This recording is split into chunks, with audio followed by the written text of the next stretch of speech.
Hello, this is this week's I guess review of week four's topic, and it was over the age of scientific revolution and enlightenment, and this happened during the 17th and 18th century. It was centered towards three individuals: John Locke, John Jacques Rousseau, and Montesquieu.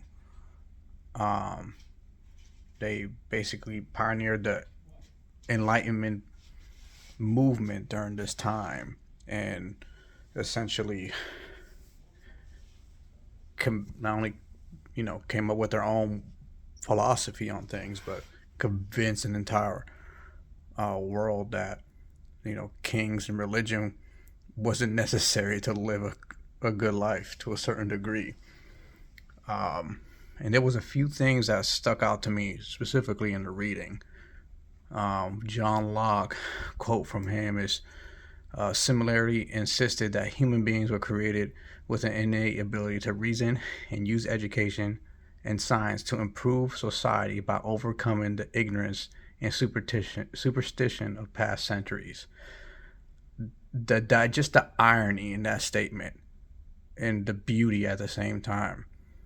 Um, because I know during that time the church had a huge grasp on the people and power over the people, and they ruled through shame to a certain degree. That's how they kept control of the people and the monarchy of the king as well.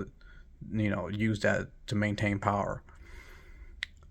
And then Rousseau, one of his quotes from the reading is argued that governments derive legitimacy not from divine rights or tradition, but the consent of the governed. And going to Montesquieu, he says from I guess his book Spirit of the Laws, um, postulated that mixed governments which provide political representation to different social classes and divided power between different branches represent more effective regimes than traditional monarchies.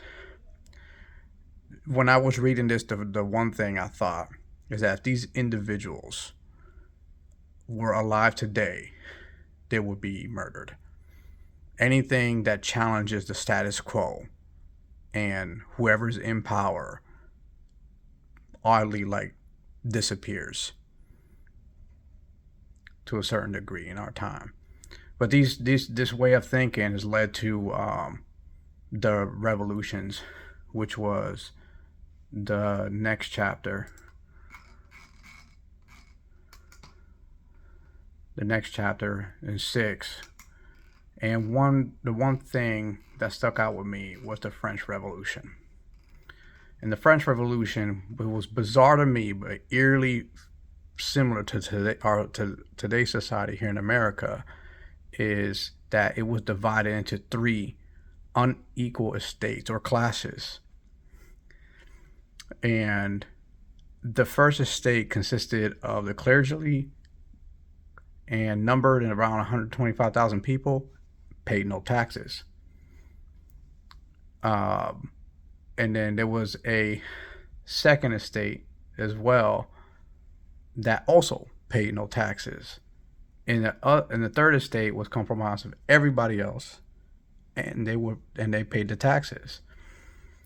Um, I believe it was in the video lecture that it was noted that the first and second estate comprised of 2% of the population, while the third estate comprised of 98% of the population, and 98% of the population paid taxes. What does that sound like? It sounds like America today. And this is what led to the French Revolution, eventually King Louis and his wife being beheaded. And I just found that fascinating. That's what I got out from this week's lectures and reading.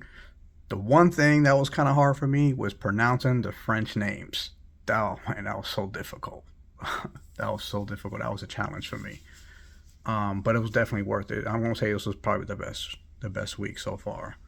And that's my summary of this week's videos and lectures and reading. Thank you and have a good day.